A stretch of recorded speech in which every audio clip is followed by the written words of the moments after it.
Hi everybody, welcome to Mr. Burns' Storytime. This is chapter 21 of The Witches, written by Roald Dahl. The Heart of a Mouse. It was lovely to be back in Norway once again, in my grandmother's fine old house. But now that I was so small, everything looked different, and it took me quite a while to find my way around. Mine was a world of carpets and table legs and chair legs and the little crannies behind large pieces of furniture. A closed door could not be opened and nothing could be reached that was on a table.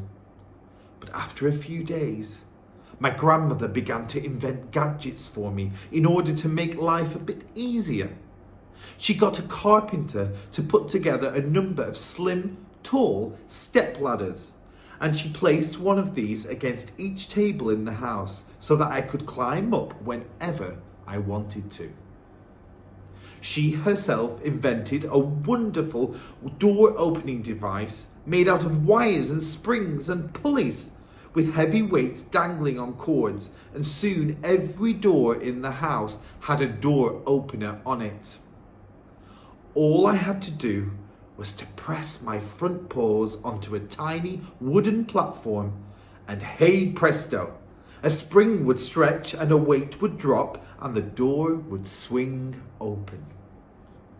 Next, she rigged up an equally ingenious system whereby I could switch on the light whenever I entered a room at night.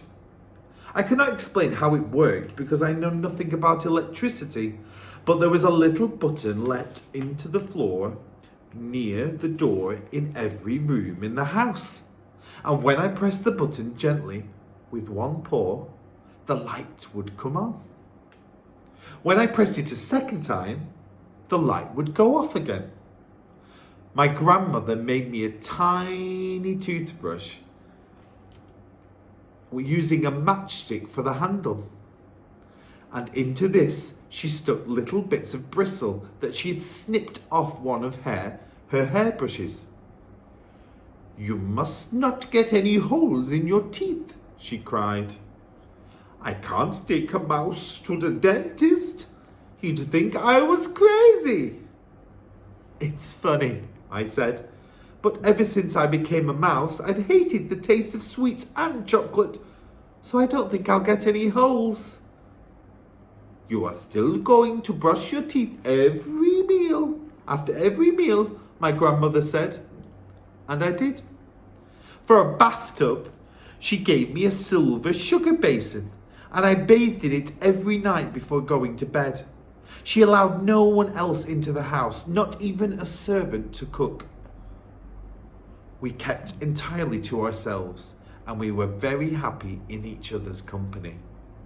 One evening, as I lay on my grandmother's lap in front of the fire, she said to me, "I wonder what happened to little Bruno." "I wouldn't be surprised if his father gave him to the hall porter to drown in the fire bucket," I answered. "I'm afraid you might be right," my grandmother said. "The poor little thing." We were silent for a few minutes, my grandmother puffing away at her black cigar while I dozed comfortably in the warmth. "Can I ask you something, Grandmama?" I asked.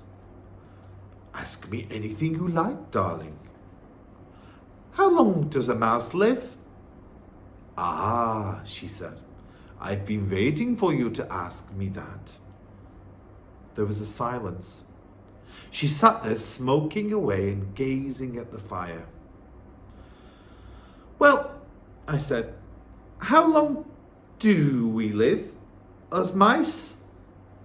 "I have been reading about mice," she said. "I've been trying to find out everything I can about them." "Go on then, Grandmama. Why don't you tell me?"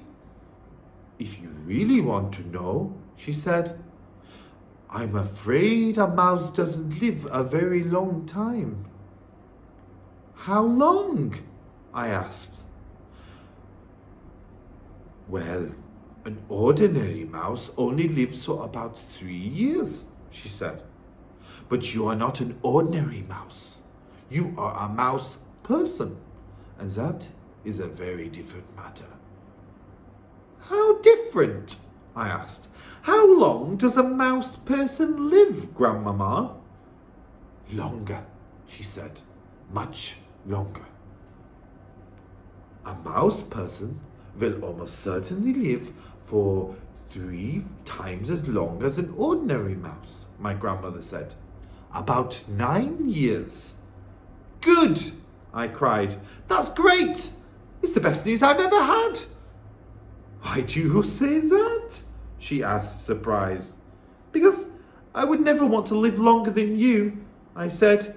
I couldn't stand being looked after by anybody else. There was a short silence. She had a way with fondling me behind the ears with the tip of one finger. It felt lovely. How old are you, Grandmama? I asked. I'm 86, she said. Will you live another 8 or 9 years? I might, she said, with a bit of luck.